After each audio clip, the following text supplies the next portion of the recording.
Welcome to the ThunderCast, your martial athletics podcast produced by the fans, for the fans, with your hosts, Russ Livingood and KD Hudnall.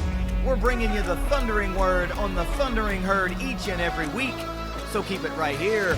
The ThunderCast is on the loose.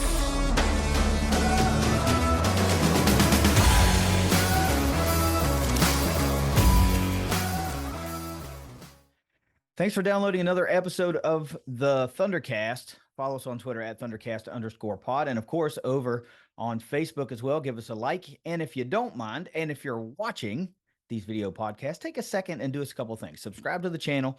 Click that post notification bell so you never miss when we post any type of content, not just the weekly episode.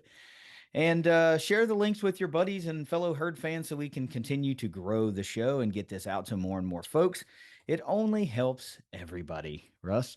It was a busy week in herd athletics, and we're going to cover as much of it as we can. We got a lot more coming up this week as well. We're going to try to get you guys a basketball season preview as soon as we can. We don't want to get into regular games, of course, without having that done, but there's just too much information right now to try to squeeze it into this particular episode. We've got a lot to talk about, so let's get into it.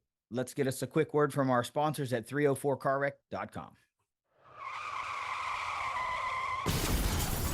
If you've been injured in a car wreck, visit 304carwreck.com on the web or on Facebook. What happens when an Ohio driver crashes into a West Virginia driver in Kentucky? That can be a mess. But if you can dream it up, Jason and Matt have probably been there, done that, and gotten their clients paid. Don't fight the insurance companies alone. Contact Jason and Matt at 304carwreck.com. Okay, Russ, we've got a lot to cover and not a lot of time to do it. So let's kick it off. Give me 5 things that every herd fan needs to know this week. As usual, these are brought to you by IgniteLink, the Tri-State's premier IT management team. Number 1, historical finishes and records for cross country in the Sun Belt Conference Championships. I've got a little bit of the rundown here, but both the men and women finished 4th overall. It was the first time ever that the women had scored that high, finished that high, and the men finished that high for the first time since 2010. Yeah, I saw those tweets, and I guess you really never know how like the trajectory of teams like this are going to go until it's time to run, and you know what you run that day. I mean, for weeks we've talked about times getting set, personal bests being set, and it looked like they were trending into peaking at the right time. So to have that actually happen is pretty cool, because these were fourth place overall finishes by both programs. That's big time stuff, especially when you talk about areas that don't occur very often. What was it, 12 years for the men and never for the women? So that's pretty cool. And one of the things that you mentioned, how you never know how these are going to go, it's very dependent on the weather conditions for the day. I mean, wind is, the wind in your face is at your back, that sort of thing. So just one of the things that we want to mention, go figure Abby Herring is going to be mentioned in this, right? Every time we talk about cross country, she finished 4th overall individually. And that was in the 5K. And it says, in a season full, which we know, of personal and school records being broken, the Parkersburg native became the first woman in program history to break the 17-minute mark in the 5K. She was at 16:56.2. Jeez. I mean, what a special season for Ab, man. I don't know that I drive that fast. I darn sure don't run that fast. I don't run that fast. I can tell you that. So look, I don't know if you've got more on this, but before you move to the second thing, I need to, and I don't know if you have this written down or not, but we've got to talk about it because I saw it. How about the coach? How about Caleb Bowen and his time that he put out there in the 100-mile run? 100 miles. Yeah, not yards, not meters. No, 100 miles. 12 hours, 40 minutes, 22 seconds. First overall in his age group in North America. I think it said the universe, but maybe I was wrong. Man, it's insane. Not only are you going to run 100 miles, but you're going to do it nonstop for half a day, more than half a day. My Lord. Um, I'm trying to think. Now I know during high school basketball, I ran a lot. We ran to in the off season, to prepare. But we also our coach was notorious to try to weed people out. He would just put 45 minutes on the clock or 48, something like that, and say, run. And you would just run that entire time. So I know that I've ran 100 miles in my life, but yeah, it's probably not much more than that. And this yeah. guy ran it 100. Our coach ran 100 consecutively. Wow.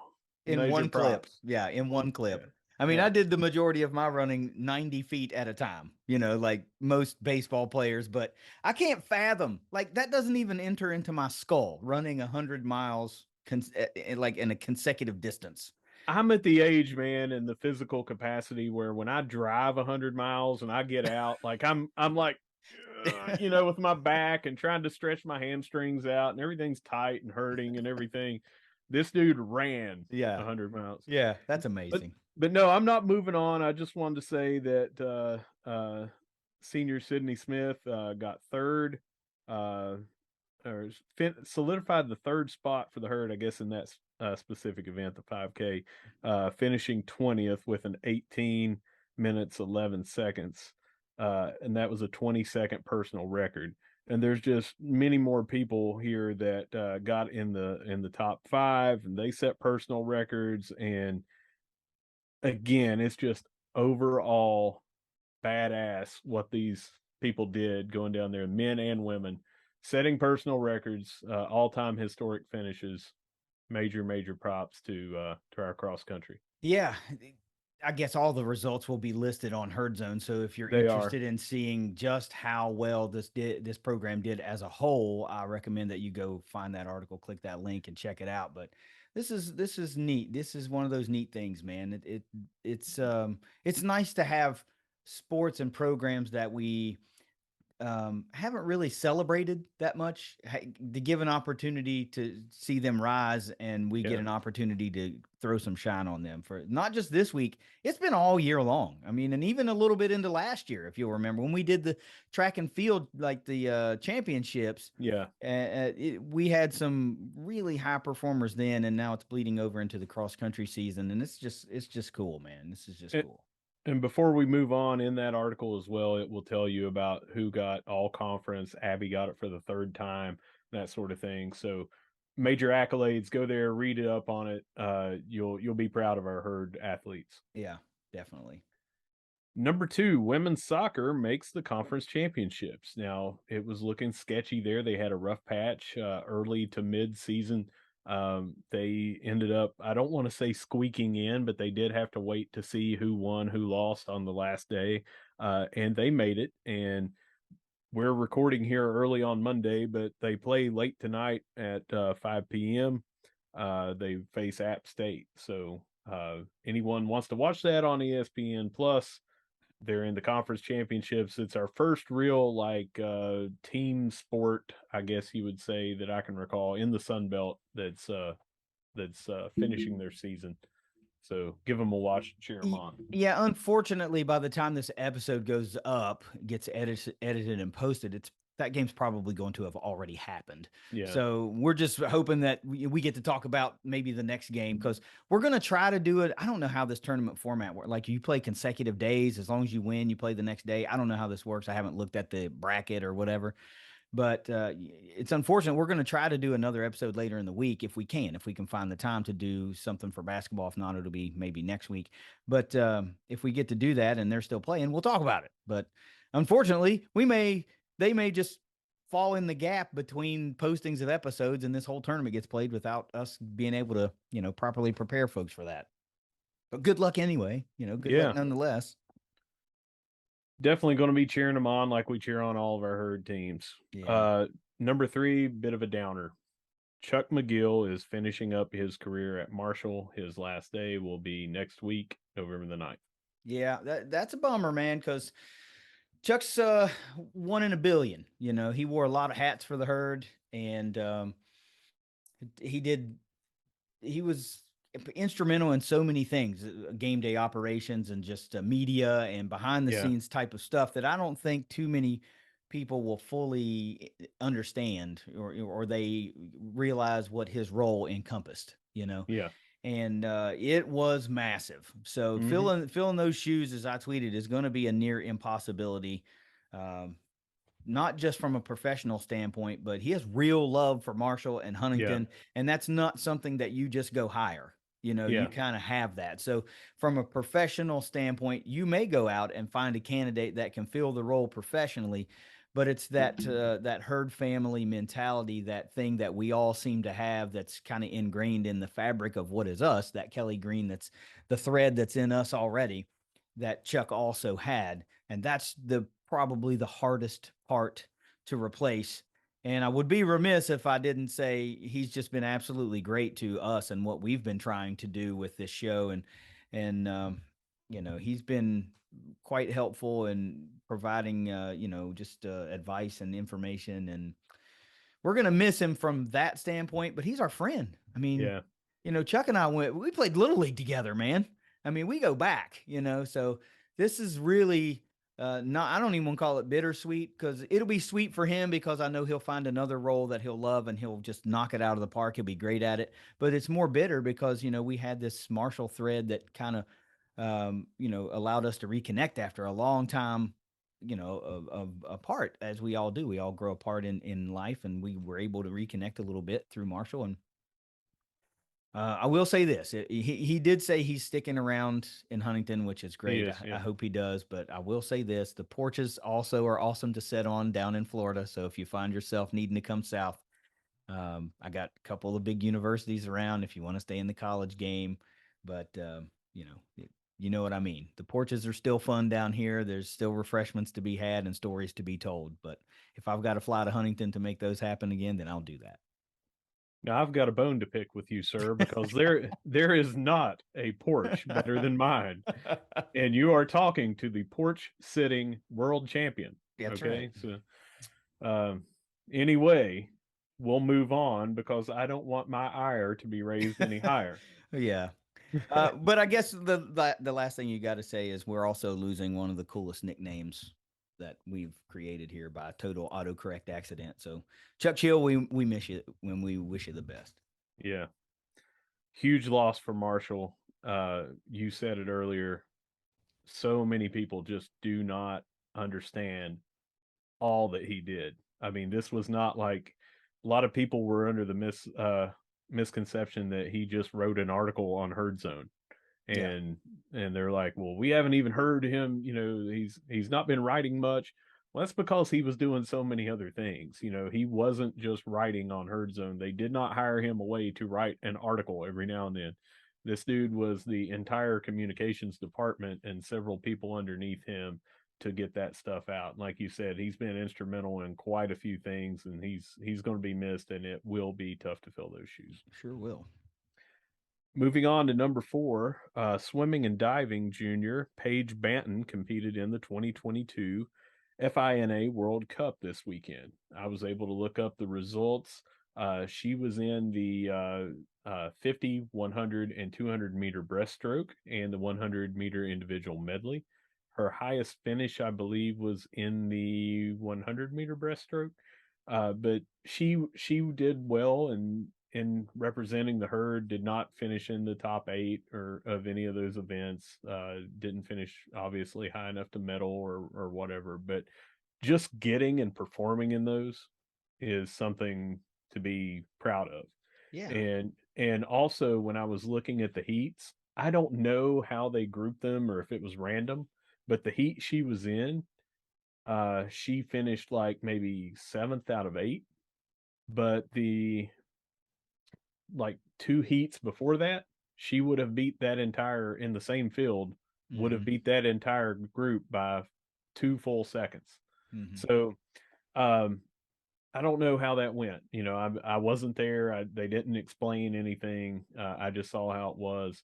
Still, she did the herd proud just by competing there. So Well, I think the coolest part about that, other than just going to and competing in those type of events, is that we're now seeing a little bit more of Marshall being able to recruit those athletes that are going to compete more than in just collegiate swimming or collegiate track. You know what I mean? Like Mm-hmm.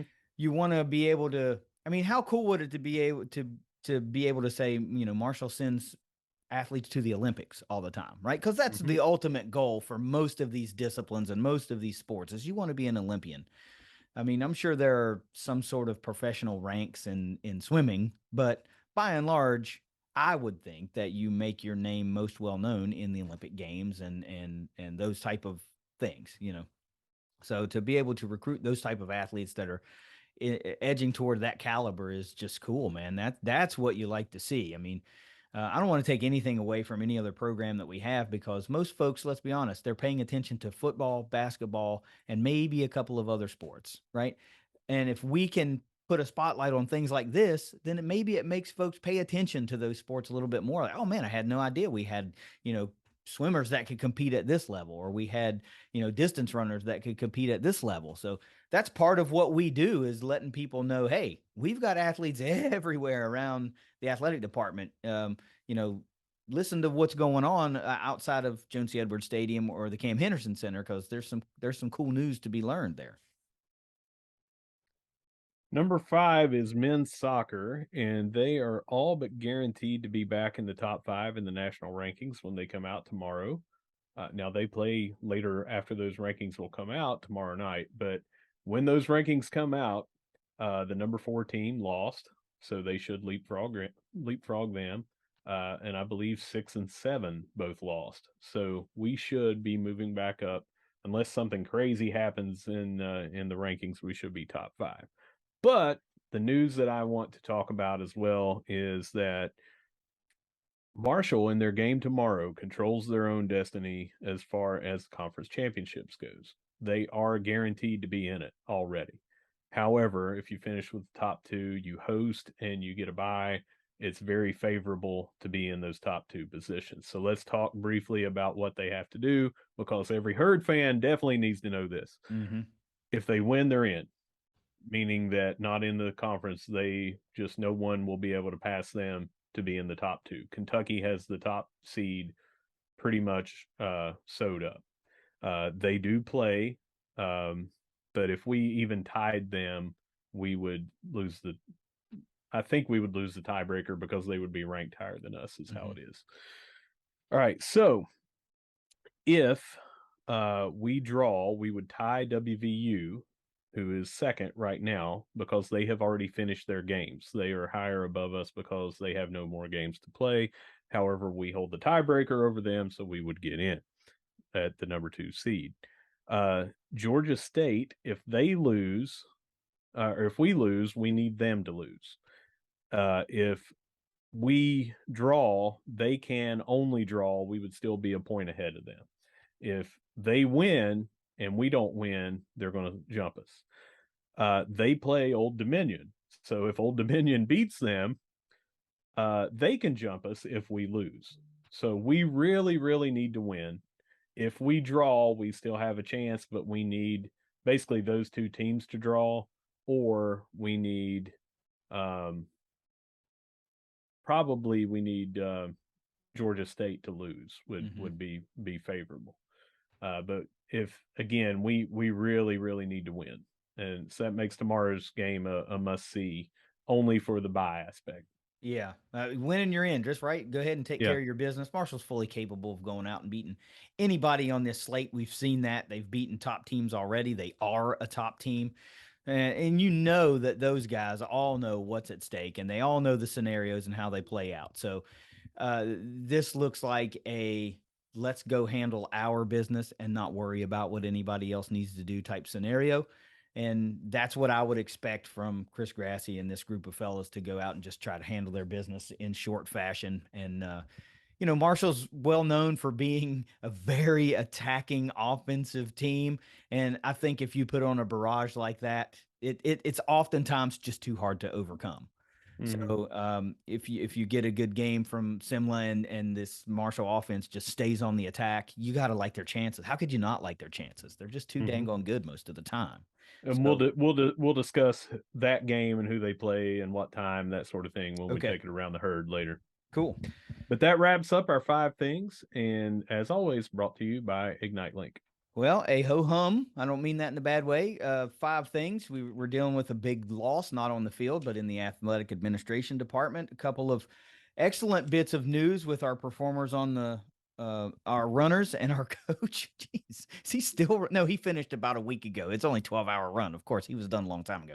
So anyway, that was a lot going on. We're getting into the nitty gritty of conference championships here real soon. So best of luck to those Herd women's soccer. Too bad we can't talk about that because the game's yet to be played and we may miss it. You know what I mean? But we've got a football game to talk about. Coastal Carolina came into town for Herd homecoming, and I really don't know how to categorize this one. I think we would all be in agreement that this was a game that Marshall could have won many times over, but was unable to get the job done. 24-13 was your final score, dropping the Herd to 4-4, now 1-3 in the Sun Belt Conference. There's not too many places that you have to point to see where this went wrong. I mean, honestly, it was the first quarter and penalties and red zone offense. That was it. I mean, that tells the story of this game. Marshall spots Coastal Carolina 21 points in the first quarter. Marshall ran 8 plays in that first quarter. Coastal had 21 points. But after that, they only allowed a field goal for the remainder of the game, and that didn't come until about 4-ish minutes into the fourth quarter. Like I said, penalties just obliterated Marshall's chances. Red zone offense obliterated Marshall's chances. On the positive note, though, Russ, it isn't all bad. Positive note, how about that Cam Fancher in this downfield pass game that we have all been longing for this season? Mm-hmm. I think if you would have said to me and the majority of Herd fans, hey, Cam Fancher is going to come into this game and he's going to outpass Grayson McCall, you'd go, no. But he did that quite convincingly. Now, the yardage, there was a big disparity in yardage, of course. I think Cam went for 320 and McCall had just over 100, maybe somewhere around 150. I don't remember exactly what it was, but I don't think we saw a 300-yard passing day from Cam, but here it is. McCall had 121. Okay, I was thinking it was about 120. So what a unique offense, though. I really hadn't watched many Coastal games. I didn't know that they ran like a spread option type offense. Boy, that was difficult to defend. It really came in and punched the Herd in the face real quick to the tune of 3 quick touchdowns, long touchdown drives, which we'll talk about here in a minute. And it was aided here and there by some penalties and some 15-yarders that really didn't help at all. So before we get into indicators, stats, you were there, of course. We did ourselves a ThunderCast live, which was great. Got to talk to your girls, and happy late, but still cool birthday for Evelyn. That was pretty cool. Just cannot get enough of those girls. They are so heartwarming and so damn cute, and I love being able to spend any amount of time with them. They're just so cool. So thanks for bringing them on. About that real quick, Jed hit the record button and allowed them after we stopped to have their own little podcast, and that's what I tweeted and tagged you in was them doing their podcast. And because one turned 7 that day and my oldest is 11, they called it the 7-11 podcast. So when he sends that unedited to us, I'll share that with you. That's pretty good. The 7-11 podcast. How creative are those girls? So what was the game like? I mean, you were there, you saw it firsthand. Usually I know you like to go back and try to do a rewatch, but you saw it firsthand from the get-go. It's not too complex. It's easy to spot where this one went wrong. But I didn't get to do a rewatch because I don't think NFL Network has that on there. That's right. It was on NFL Network. Yeah, right. I mean, maybe I'm overlooking it. Fans that are listening, please chime in because I didn't get to go back and watch the Bowling Green game when I wanted to. I had some specific things that I wanted to rewatch and look for here, especially some of the penalties and such, but I just could not do that. I don't know where they have an on-demand section for college games on there. But it was great weather. Mm-hmm. It was good seeing some old friends, a lot of friends after we turned the cameras off that you wished you would have been there for. Some old 1997 to 98 people. Ooh, yeah. Yeah. Um, and then it was fun. And we go in and the sales just came right out of the winds, you know, Yeah. with or took the wind out of the sails to to see them come down and score immediately. And what I hated about it was McCall walked into the end zone and held the ball out in his left hand in a taunting fashion, and it wasn't called. You Mm-hmm. know, I feel like that they have gotten on people for doing that sort of thing to prevent fights, and it wasn't called. And he was mouthing, and some of their offensive line was mouthing. Then they come back after, you know, we don't do much. They come back and score on their second drive, and it's 14-0, and the stadium just kind of let out a Mm-hmm. and it just seemed like we didn't have a stop for that attack. We knew it was coming, but it's hard to stop, right? We made all the adjustments necessary after they scored the third time. Uh, Dominated that game after that point. They were not able to move the ball. They were not able to do anything at all. But coming from a 21 down, it's hard to come back from that with the problems that we have been facing on offense. Even though we had a really good offensive day, I know a lot of people don't want to hear that. They want to complain about the we didn't do this, we didn't do that. But because we were down 21 and had to come back, we threw more than we ran. That's why we didn't have the usual stats that we've come to see and expect from Mr. Laburn. And that's why we had more downfield passing. But that just showed that we are capable of doing that downfield passing. And now we need to get in the end zone and we need to get our field goals. We've got some stuff to work on, but it was not as bad as what people are going to make it out to be. Yeah, I feel like even if you just give up 2 scores instead of 3 in that first quarter, you're thinking, all right, we're in it because they start Yeah, battling back. You know, the herd sure. battles back. They put 13 unanswered up, and if that's a 14-13 game and you're right in it, you're not nearly as dejected. But giving up Mhm. 3 straight first downs, you're right. They got a little mouthy, it got a little chippy, and you could tell as that game went on when the Coastal offense was being stifled and couldn't get anything going, they got more chirpy. They got more mouthy, and things started getting out of hand, and it started getting a little heated, and it felt like this, this powder keg that was just ready to blow. And fortunately, nothing really popped off in a big fashion, but it felt like it could have at any moment if it was one little late hit or something, just something to light that fuse. That was not something that I was prepared to see, but I can say that, in dealing with some of our other conference mates, talking to some other folks, I can see where this reputation comes from Mhm. from Coastal Carolina. Yeah.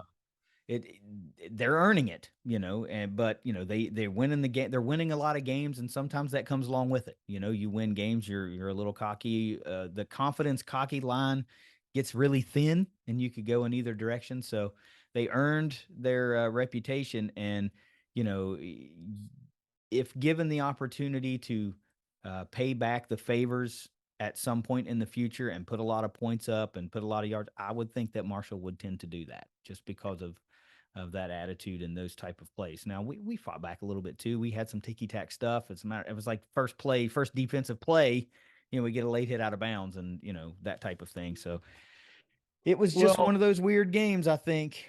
they had a lot of pushing and shoving after the whistle Hmm. and pushing and shoving away from the play. They had I I am never that guy to blame refs or you know what it is. Every time your team loses, that you're that guy that goes on and says, "Oh, the refs screwed us." I'm not that guy. I usually call out when refs do an amazing job, and it's more often than we like to give them credit for because I couldn't do the job that they're doing. I couldn't catch every little mistake, Hmm. but we were mere inches and feet away from sacking McCall maybe 5 to 6 more times. Yeah. And what I saw from my seat, and this is why I wanted to go back and watch the game, was hold after hold after hold. In the first half, I don't know if you'll remember this 2 consecutive plays, but Porter almost sacked McCall, and then he got away from him, and Porter ran him down and didn't sack him, but got him from behind for a gain by McCall on a keeper. He was held, was why he didn't get, and even after holding him, he broke loose and got the guy. But he would have had a sack, no problem. The second very next play is Cumberlander. The guy had his arm and elbow up like he was getting a rock bottom to Yeah. Yeah. Cumberlander. I mean, just had him all around the collar and holding.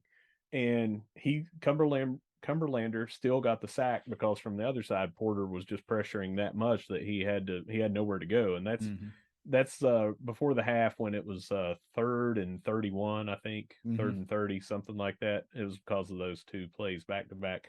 So even though we were still doing well, we were holding, and it could have been much worse. I mean, we were getting held, I should say. Yeah. And that was not the only 2 times. They seemed to be holding us all the time, and then we were getting called for everything. And I'm not saying that we weren't doing it. I'm just saying we got called when we were doing it. Yeah. We made the mistakes. We got called on them, but I feel like their mistakes were overlooked a lot. Well, they may have been, it became apparent, one of those touchdowns. I don't know if it was the first one, but it was one. Um, it looked like Porter was held on that as well. As a matter of fact, when he got away, his shoulder pad and jersey was flipped up, and it was like, you guys didn't see that? It's Yeah. like, but it is what it is. We're not going to make excuses. We spotted them 21 points. Whatever calls were or were not made is irrelevant, right? Because you could call a penalty on most every single play in a football game. Either Sure could. you almost could. So we got punched in the mouth real quick and got behind the 8 ball a little too much. We tried to dig out of it, but we left points off the board. We at one point I had tweeted that we left as few as 3 and as many as 18, and I think that was before the Labron touchdown got called back on a hold. I think that tweet went out before that. So we left somewhere, upwards of 20 plus points off the board in that game. And just, you do the math, adding 20 to 13, adding 18 to 13, that's a difference in the ball game right there. So these penalties were complete killers in this game. Let's talk about the indicators, though. Total yardage, Marshall, 407 yards to Coastal Carolina's 271. And might I add, 191 of that 271 came in the first quarter. That's how dominant this defense was the latter 3 quarters of this game. Time of possession, though, Coastal Carolina plus 10 minutes. 35 minutes for Coastal, just 25 minutes for the Herd. First downs were a push, 20 apiece. Turnovers, the Herd had 2, and Coastal had 0. That was rough. We could get another fumble from Labron. The big play, Corey Gamage gets the ball punched out, but Johnny on the spot, Talik Keaton's right there to get the bounce and take it almost in for a touchdown. That was a weird, wild play. And later on in the game, it kind of sort of happened to Talik. The ball goes through his hands, and Gamage is right there to get it, and bam, So if you look at these numbers, I think it's the turnovers and the time of possession that really sticks out to you and goes, wow, 10 minutes, plus 10 minutes, and you still only lose by 11 in a game where you left so many points off the board. There's a lot to be said for something like that, to weather in the storm for something like that. And of course, a lot of that's disparity from the first quarter. I mean, 8 plays versus 21 points is going to swing the time of possession in your favor big time. So individual stats, Cam Fancher, 19 of 36 on the day, 320 yards, no touchdowns, also no interceptions, 13 carries for -3 yards and 1 fumble. Of course, that takes into account the sacks. I believe he was sacked 3 times in the game. Kalen Labron, 16 carries, just 16 carries. That's half of what we normally see out of Kalen. 59 yards, 1 touchdown, 1 fumble, had another touchdown called back. We see the end to the consecutive 100-yard game streak at 7, and we see him get dinged up potentially later in the game. They were looked like they were checking out the shoulder. He did return after that, so Yeah. I don't know how serious that's going to be, but that is one to watch for So sure.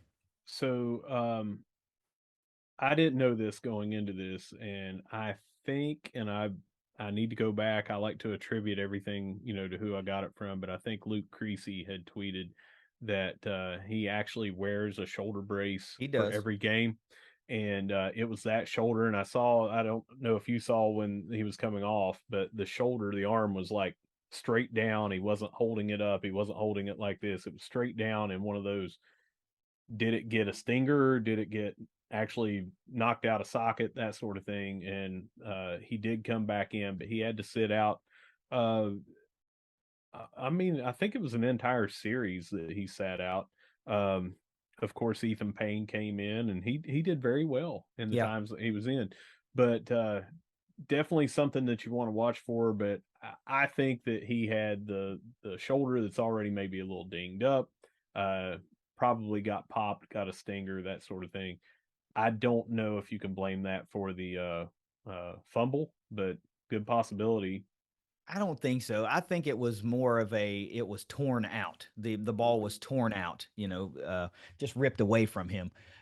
I'm just, you've got to be concerned about Kalen Laburn Oh, and sure, yeah, being at 100% or as close to 100% going into this Old Dominion game, which we'll talk about in a little bit. And yes, he does wear a shoulder harness, a brace that's been there all season long. And, those sort of things protect against separations and you want to yeah. keep things where they go. So, but still, all the consecutive streaks ended this game. Marshall was just too far behind the eight ball to get their run game going. Like I said, only I think 83 yards as a team, our lowest output of the season, of course. So a lot of that stuff contributes to us having to find a different way to stay competitive, and we did.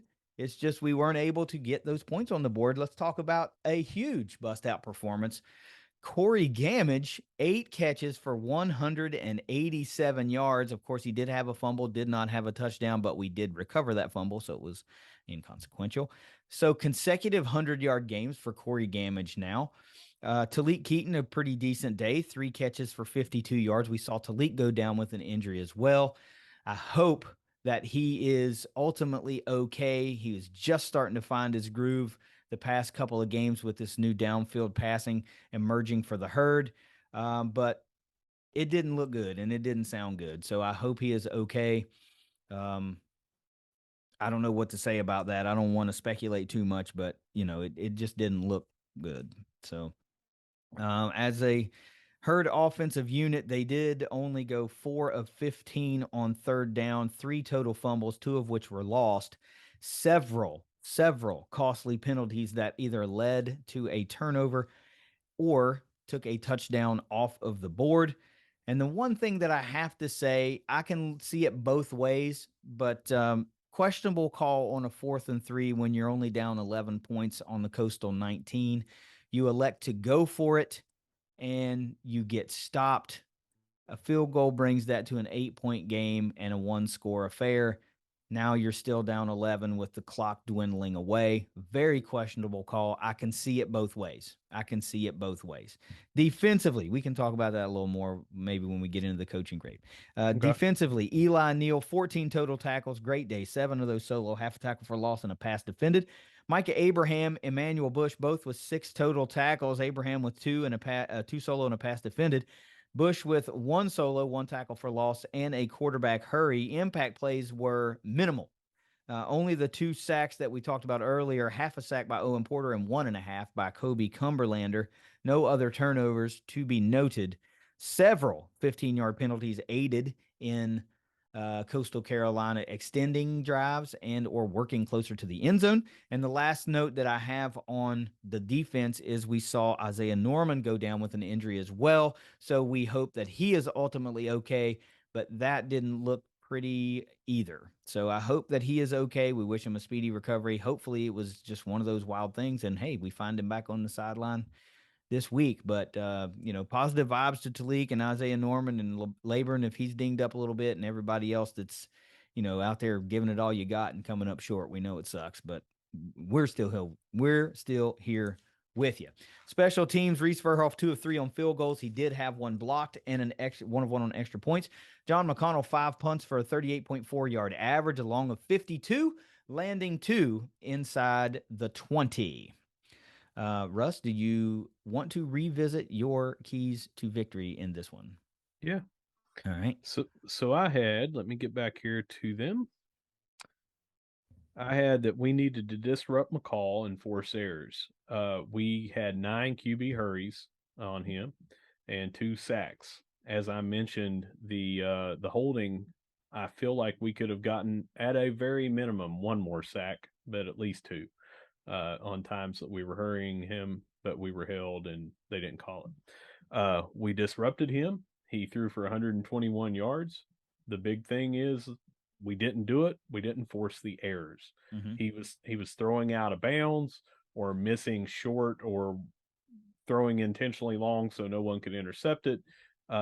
We did not get those interceptions that I felt like was such a big key to the game. So half, but you can't round up. We just didn't do it. We disrupted him. We didn't force the errors. So 0 for 1 on that. Yeah, my first key to victory was that the Herd had to win on first and second down, and I don't think they really did that. On defense, they did it for the final 3 quarters of the game. On offense, we really didn't do it very often, and that is indicated by having a 4 for 15 conversion rate on third down. If you win in first and second down, you're not getting 15 third down. Staring at 15 needed third down conversions. So I'm going to ultimately give that a no, even though for the most of the game, the defense did that. But in the beginning, they didn't do it enough to keep the points off the board. And that's what sunk the Herd, from that standpoint. What was your number 2? My number 2 was that we needed to control the field position. I don't feel like we did that in the first quarter. One of it was giving up the huge chunk plays via penalty. Mm-hmm. But 2, after that, we kind of shut them down and everything. We did control that field position, but it didn't matter. We didn't capitalize when we went down the field and we didn't put points on the board. We kept them off, but the first 3 possessions we didn't. So I have to say that number 2 was 0 for 2 right there. You didn't hit the first one, you didn't hit the second one. My number 2 key to victory was that the Herd defensive line just had to cut loose again, and we had to see a production line basically like we saw against James Madison, and we didn't see that. They got to McCall a little bit, and they had several other opportunities to get to him, but he just kind of squirted out and got away. And you alluded to the fact that there were probably some holding calls that weren't called that would have aided in the success of the Herd defensive line. So they did kind of cut loose. It just didn't show up in the stat line. So I'm giving them a half a point for that. I do think they did their job ultimately. And once they settled in and figured out how to better defend this team, you could tell that they knew how to attack this offense. They did basically keep Grayson McCall and Bryce Carpenter contained. After that first quarter, there wasn't much going for those guys. So I will give them a half a point for that. What was your third key to victory? Time of possession. Oh, that's a no. No, we totally did not do that. So 10 minutes, 10 I think minutes, you yeah. said 10 Plus minutes 10. difference. Yeah.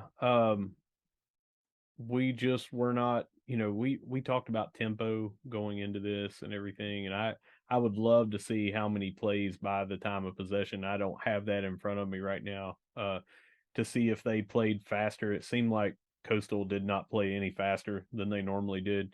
But it seems like our tempo was really fast. And we didn't come away with points on the board. Mm-hmm. It was not hurting our defense because the faster we played, the better we were playing on defense against Coastal.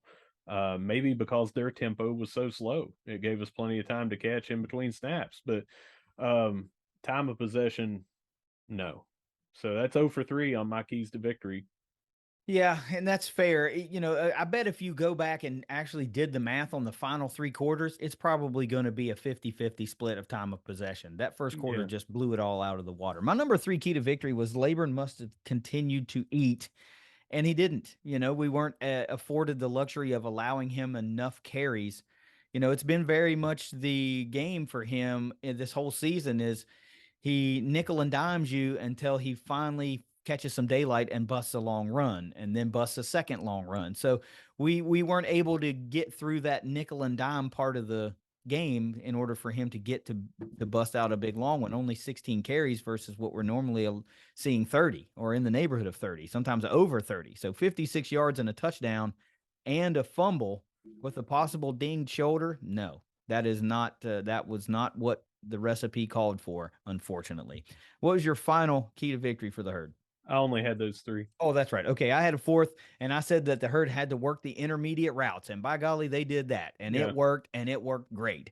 Yep. So much so that some of those intermediate plays turned into really long plays, and it opened up that long pass game as well. So that is a solid yes, but on the day, it's only 1.5 out of 4, and well, Marshall gets the loss. Let's move into some grades.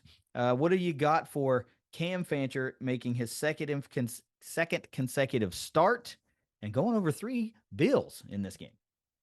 I have to do a B plus, and I feel like uh, that might be a disservice to him. This was his second career start ever. He didn't have any meaningful snaps last year.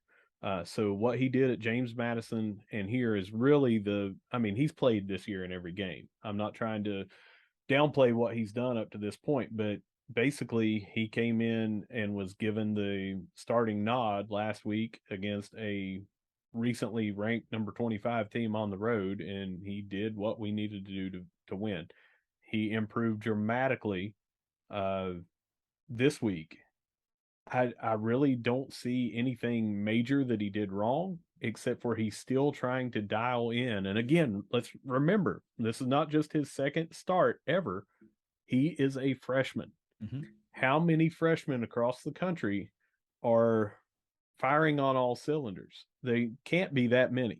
And he threw for over 300 yards. He hit the routes that he needed. He moved out of the pocket when he needed to. He threw the ball away when he needed to. Just not able to overcome some penalties. Wasn't his fault. Had to overcome some heat coming from the defense that the offensive line, allowed a sack here or there. What did we say? 3 times he was I think sacked? it was 3 in this game. Yeah. Yeah.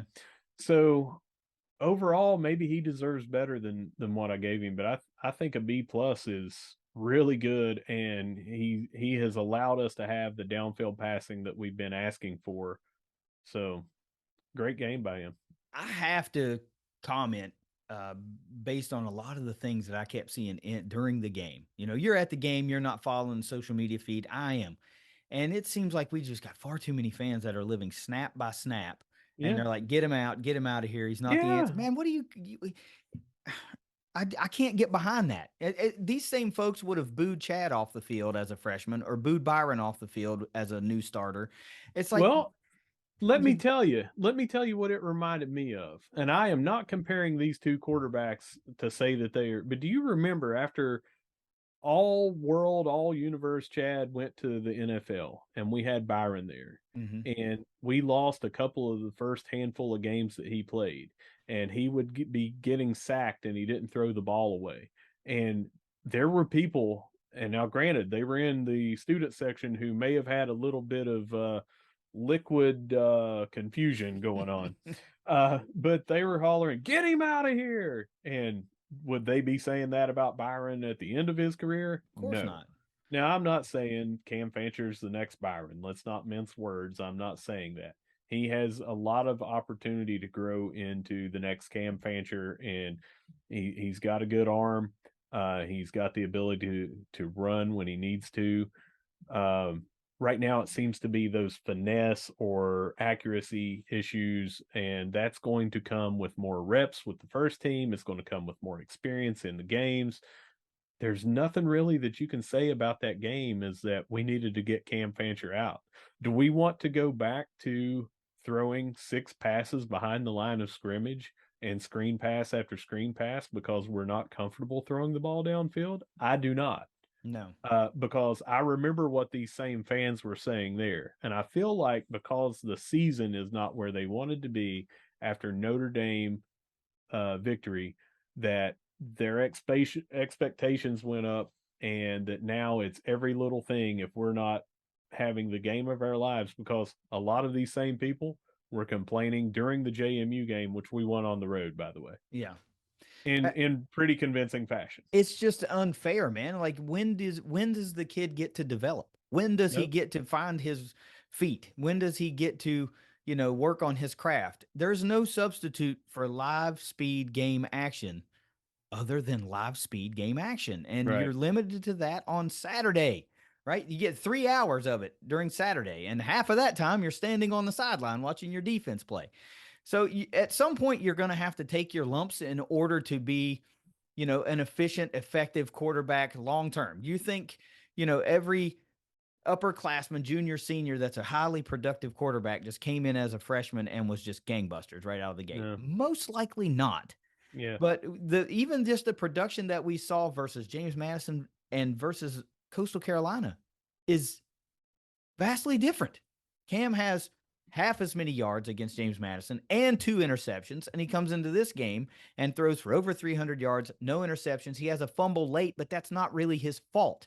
He was had a defender blocked into his legs awkwardly, I might add, and the Yeah. ball came out, and we Yeah. pick it up and try to return it or try to advance it, and it comes back out again. Yeah. So, and then at the end of that play, we see Cam not hobble, but he was No, he was lightly hobbling. he was lightly coming off the field. So He was hobbling, and in fact he was hobbling so bad that one of the trainers went to get under his right arm to help him off the field, and he refused because he didn't want to, but he was still hobbling very badly.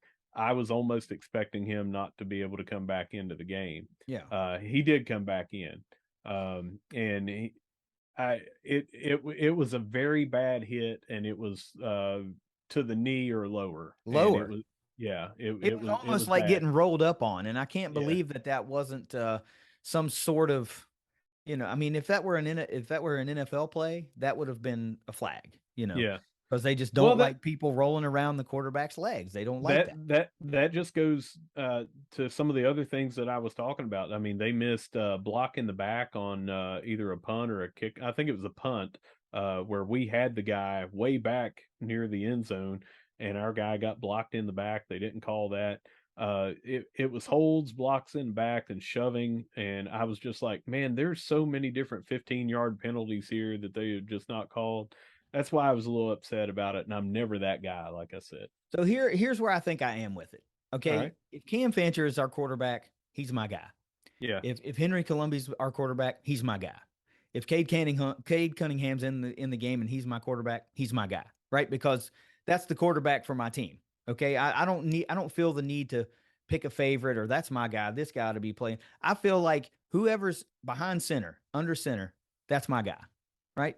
And I'm willing to take the lumps from a redshirt freshman making his second start, who went out and took care of the football and was productive through the air.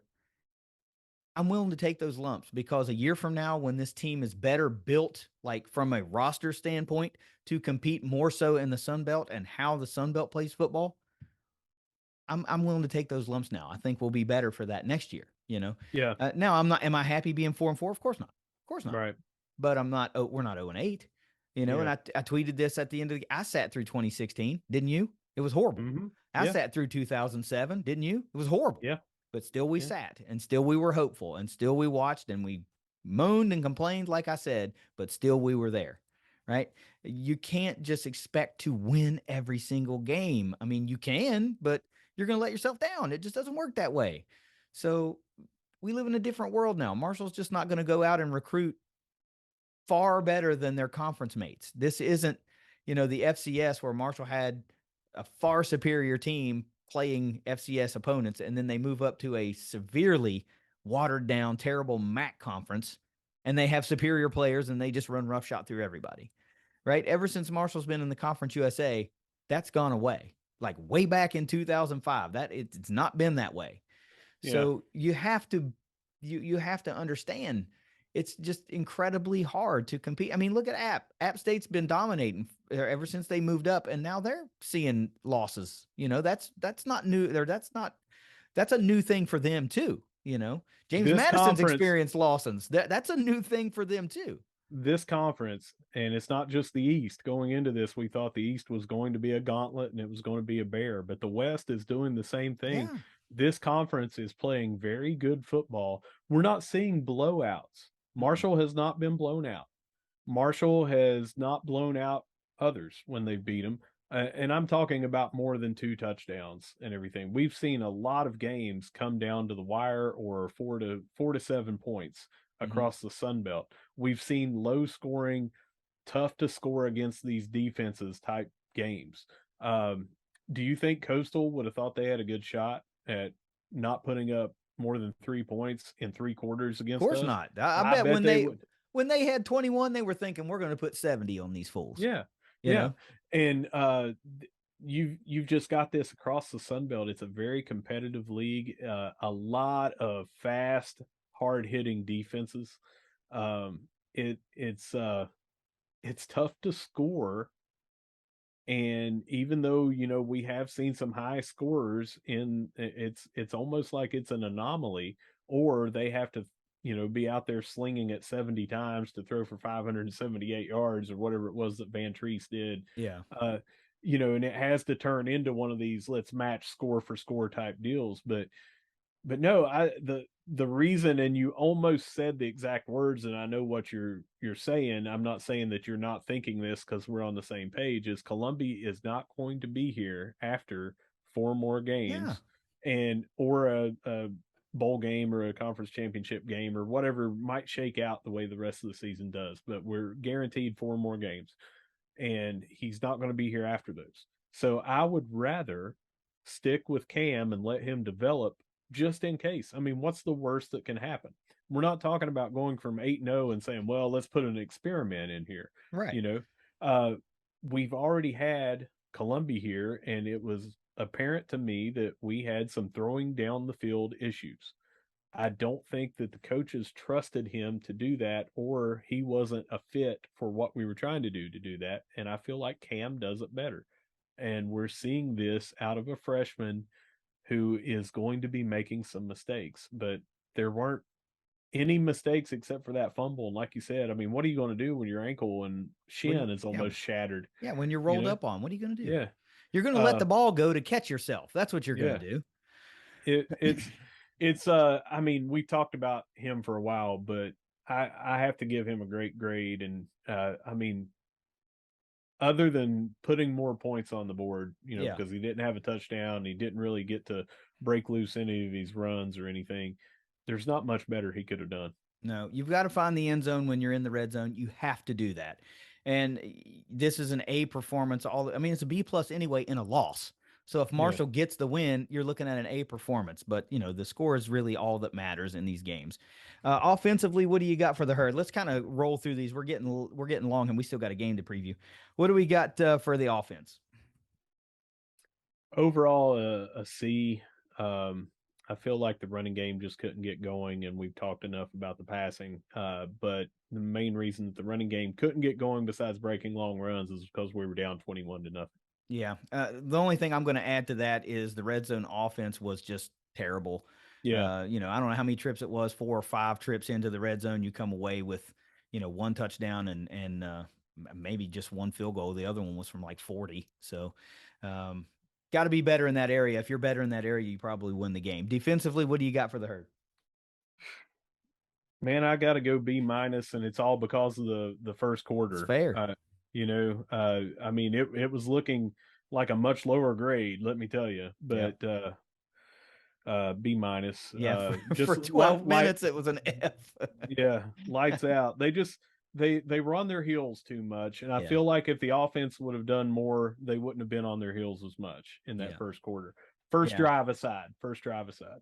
I feel like they had some pressure put on them because of those aforementioned red zone missed opportunities. Because even if you're tacking on 3 a time, each time you're down there, you're drawing ever closer and ever closer. And, some of the pressure comes off of that defense to go out and get another stop, go out and get another, even though they seem to thrive under that type of pressure. Special teams, what do you got? D. We can't keep having kicks being blocked. I mean, and nothing else was stood out as spectacular.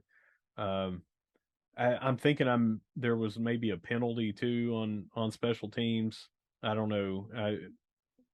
I can't. I mean, there may have been. There were a lot of penalties. Yeah, we had 11 Oh penalties. wait, didn't we have? Yeah, we. I think. Well, they got a roughing the kicker. We got one. Like Yeah, extended our drive, but I was yeah. thinking that maybe we extended one of their drives on a penalty.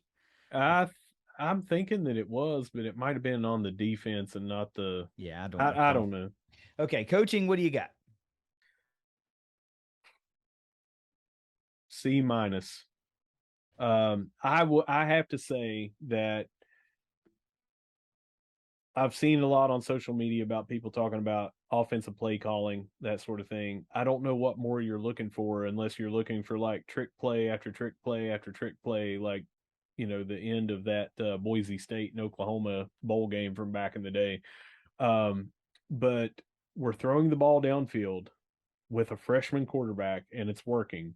Um, I'm not seeing what everybody else is seeing is that we're running straight up the middle 3 times and then punting. I'm not seeing that. I'm seeing that we've got Kalen Labor, and I mean, what do you want to do out of this shotgun? Do you want to like do a student body right sweep? I mean, it's not going to work out of the shotgun. Maybe you could say let's scrap the shotgun and go more out of the pistol, or let's go out under center. But we had some of that during JMU. We've had the Wildcat a few different times with Charles Montgomery back there. We've been running a couple of jet sweeps. We've been running slants. We've been running uh, ins and outs. We're not throwing 15 screen passes a game at the line of scrimmage. So I can't really fault what we're doing. The execution just might not have been there because we weren't as accurate as maybe we wanted to be. As for the fourth down that you mentioned, you've got to take the points. But here's what I'm thinking that was going through the head. We're on their 19 and they can't move the ball worth squat. We take a shot at the end zone here because we need to. We need to get 6 points to 7 points or possibly 8 points right here. And that'll give us plenty of time to go back and do it more. And if we fail, it was worth the risk because they can't move the ball on us. We're going to get it back near midfield. I think that's what they were doing was risk versus reward. Now, do I agree with it? No, in hindsight, I say you Yeah, take the point because it didn't work, right? because it didn't work, Yeah. And I will say that I think that there was a really good case for that being pass interference, that Laburn was going to catch it. The guy had his hands right up on him. I mean, but he did not turn his head to look at the ball. How many times did we see Chris Jackson and other people get called for that because they said receiver didn't turn his head? That's pass interference. Yeah. I mean, the defensive back didn't turn his head. And well, that guy was a defensive end in Right. coverage.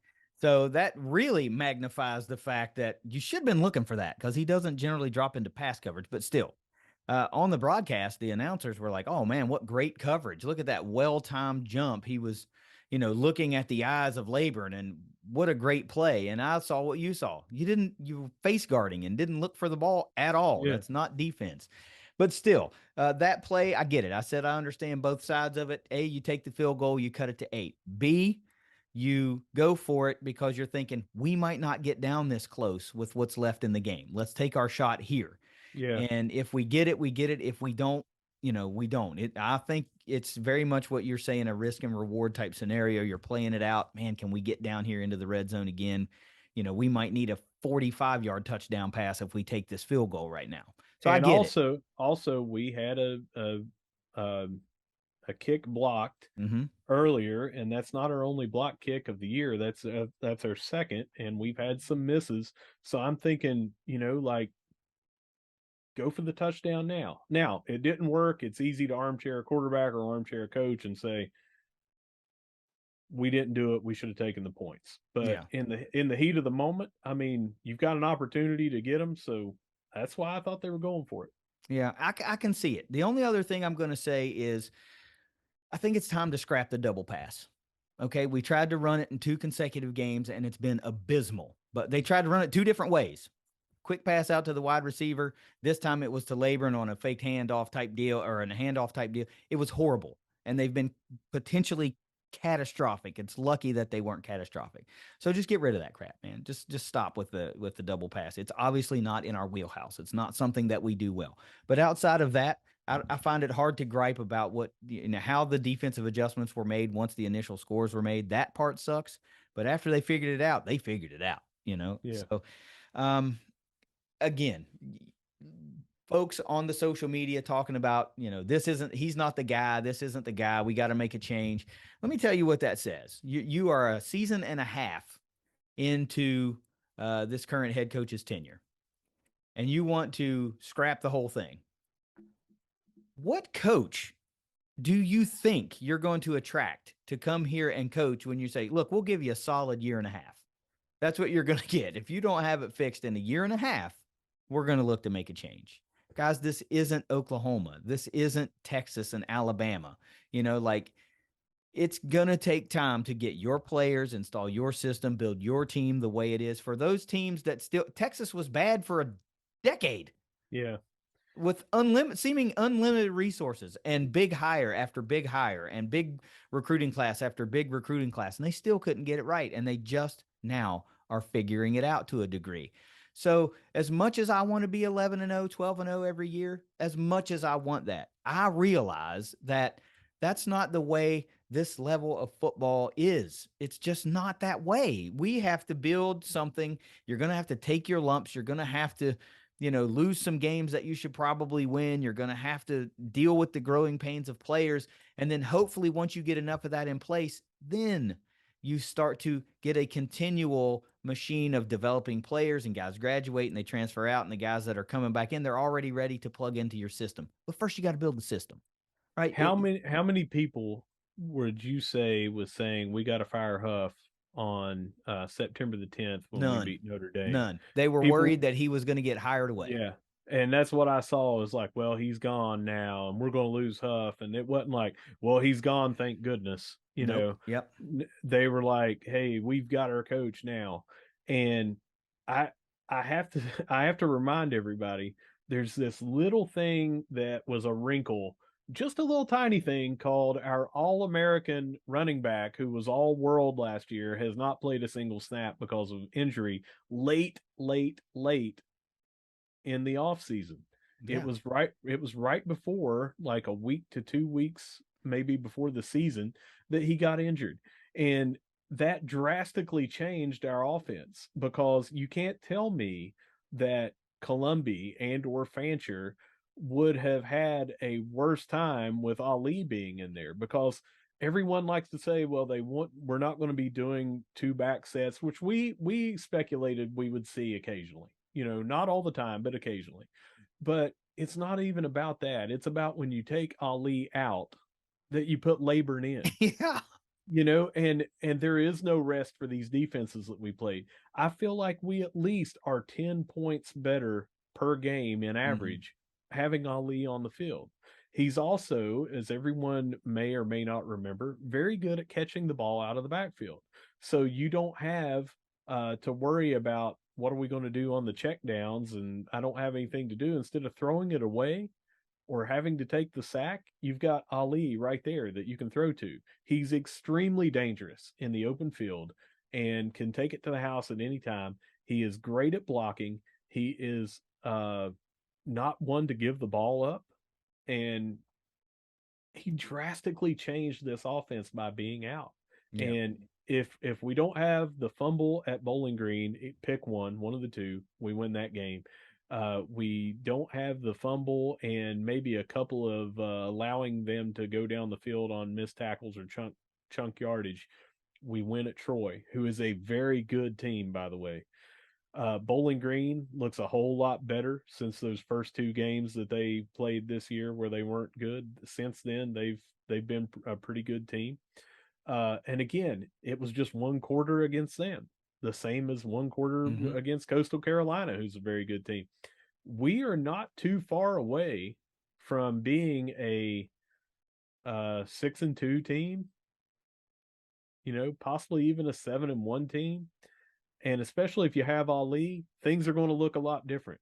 That's out of the coach's hands, Yeah. you know. And I know that you still have to coach, and you can't just have excuses. But I think you can have explanations, and that's a pretty daggone good one. That Yeah, we are it a is. drastically different team with 2 weeks to go in the preseason, in the off season, 2 weeks before the season starts. We have a catastrophic injury. Our best offensive player is gone. Yep, it is. Man, there was a lot of holes to fill too. We've talked about, Yeah. we're seeing things. We've seen things over the course of the season, like, the ridiculously strong offensive line play that we have been accustomed to seeing for a decade took Mm-hmm. a step back. We finally lost enough pieces off of the line and had to replace enough pieces off of the line that it took a step back. However, you want to slice it, it's not the same as it was last year. They're still good, but we're seeing those penalties pop up. We're seeing those holding calls pop up.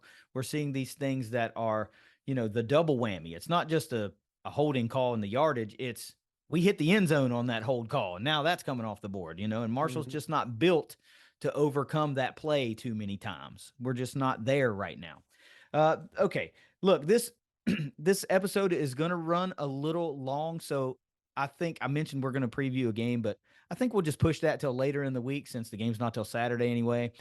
So we'll do the recap today. We'll do around the herd, and then later in the week we'll try to do the recap with maybe a basketball breakdown kind Yeah. of deal. So let's talk about your grades for the fans, those in attendance, those that you've had contact with since the game has been over, the whole homecoming deal.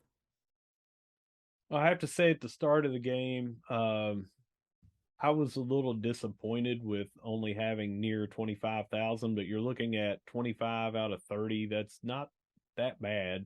But it's just not what we've been accustomed to in the past. But again, I feel like there's a lot of, I'm not going to say fair weather fans, but a lot of fans that just won't be going to games if we're 4-3 going into them, Yeah. you know. So once they were there, we cheered loud, we were on it, and then the wind was taken out of the sails. And second half, and especially in the fourth quarter, we had a bunch of people leaving. I myself, I'm not trying to sound like super fan, but I stayed till the very end because guys, we weren't down that much till the very. I mean, we were driving to score, and we had plenty of time on the clock, and I was disappointed. So I'm going to have to say a D. And for everyone online, there's more F than there is A. Yeah, So there's a lot of hot takes being tossed out, and that's unfortunate. But folks can say what they want to say. they can. Again, every week I'm going to say it. I'm not the fan police. I'm not here to tell you how to be a fan. I'm not either. Um, that's what's good and bad about social media and fandom is you can do and say whatever the heck you want to say, no matter how good or how bad it is. And that is the reason though that I can say what I'm going to say Yep. is that we've got to be better as fans to have a more neutral or medium reaction than these historic all-time highs, and bring on the 85 Bears and we'll never lose another game because we beat Notre Dame. I mean, that's a lot of what we were getting, is like we're going to be in the Access Bowl and everything. You're setting yourself up for disappointment when you do You are, because there's nowhere else to go that. higher But than your expectations, than unless we get into running the table and everybody going, you know what, let's let them play Alabama in the playoffs. yeah, That generally doesn't happen. It happened for the first time last year ever that they let Cincinnati go in, yeah, who wasn't in the P5. But you've got the other end of the spectrum where, because you lose a game, that everyone ought to be fired, all the players ought to go to D3 schools, and we should scrap the program or start over. That's extreme on both ends, and it seems like that you get to see more of it because it's in print in the social media era. I'm sure Hmm. that it was like that in bar stools and talking to each other on couches and at tailgates and stuff in the past, but you're stating it now to where it can go viral and everyone can see it, and I just can't get on that train. I am more of the I'm always upset when we lose. I'm Yep. always disappointed when we lose because I love the team that much. But I don't go on there and say, I'm done supporting this team. I've withdrawn my money from the Big Green. I'm not going to a game anymore.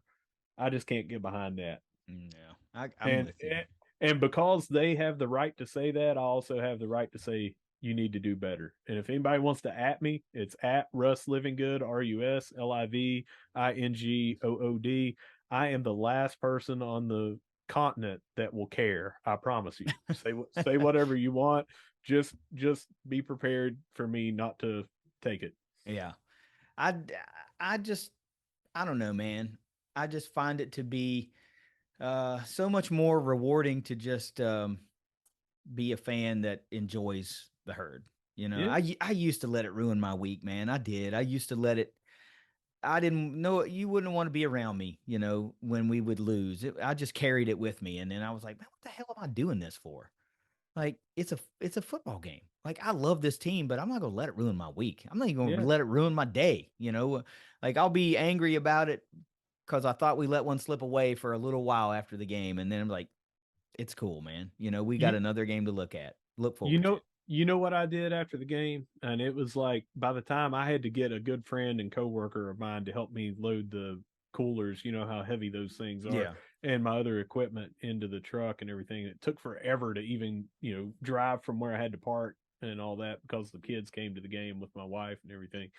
But it was like 11:30 or something when I got home. You know what I did? I went in and spent time with my daughter who had turned 7 that day yeah. and my other two kids and everything. And I wasn't yelling or cussing and oh, this team's horrible or anything. I was like, sure would have been better to have a win, but hey, I'm home and let's go on to the next one. I think so many folks look at this as like you were talking about if you're 4-3 or 3-4, maybe you don't go to the game. And I think there's so many folks that look at that and go, well, I'm not going to go unless I think they're going to win.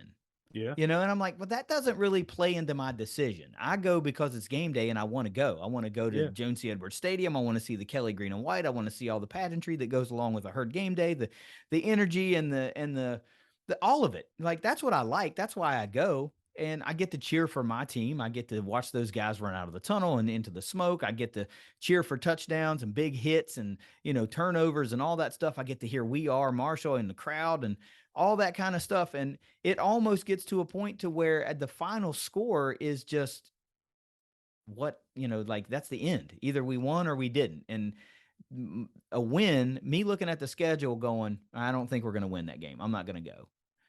We could very easily win or lose against Appalachian State in a couple of weeks, but I'm planning on being there. I'm planning on From coming nearly 900 miles away, mind 900 miles away. That's right. I'm planning on coming from 900 miles away just to be there so I can get around that energy and see my people and see all that, because I don't get that. A loss or a win, it doesn't really sour the entire experience. I would love to come in and see a win, but it doesn't stop me from wanting to come to the game.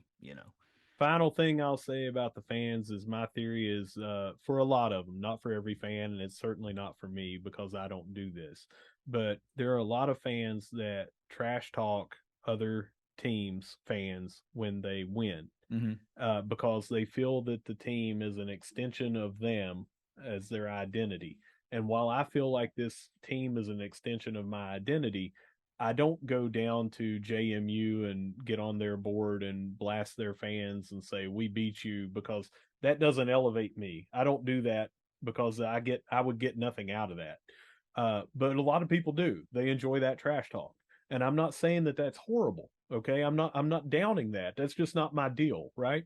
But I feel like people get so disappointed because at that point they have been talking trash and now they know that all this trash is going to be talked on them. So they don't get to do the trash talking and they have to take the trash talking. So it downs them, Yeah. much worse. Yeah. So that's why I don't do it. I'm just like, because I've got friends and they know that I'm so passionate that, they'll needle me about a loss or, the schedule or something like that. And I roll with it because Yeah. that's what friends do, man. Yeah. My friends anyway, you know who they are. Yeah. And I don't let it bother me as much because I enjoy watching it so much that I will never ever let it go. I mean, when we were 3-9 or 3-8, I don't remember if we played 12 games that year or not, like in 2007. I Yeah. think it was 3-9. And we consistently every week were in ESPN's bottom 10. Yeah. I went to every game and I Yeah. watched every road game on TV. Yeah. And if there was a road game that was drivable and my schedule allowed it, I went to that game Yeah. because I went up to WVU. I went there knowing that we probably don't have a chance because we're down and they're up, Yeah. and I went there anyway. And I got a beer thrown at me. My friend got spit on. A 6-year-old girl came up and flipped me off while her dad thought that was the greatest thing of all time. And I went there because I wanted to see my herd play. Yeah, that's right. That's right. I mean, everybody can be the type of fan you want to be. Just be that fan. Whatever floats your boat, fine. But don't think you're making a difference by saying such and such needs fired, such and such is terrible, this player that player that. You're not helping. And withdrawing money from the big green, we've talked about this a That's lot. definitely not helping. All that's doing is hurting softball, that's hurting soccer, that's hurting baseball, that's hurting everything else because all that money, unless you're giving the money directly to the quarterback club, all that money is dispersed to all of our athletes. And all of our athletes, if we're Marshall fans, deserve our support. That's right. All right. Real quick, offensive MVP for you. Corey Gamage. All right. Yeah. Yeah, really, really great breakout game. We're starting to see Corey really do some damage. Do you remember? Yeah, go ahead. Back to back 100. I was just going to say back to back 100-yard games. So I think was this the fourth or fifth now in his career. So pretty killer effort. We were just talking about that with DJ Hunter in episode 14 of this season about that was only his second ever. So now he's had 3 since that Troy game or Bowling Green game. He's had 3 in the last 5 weeks or whatever it was, 6 weeks. He was open quite a bit and he runs good routes.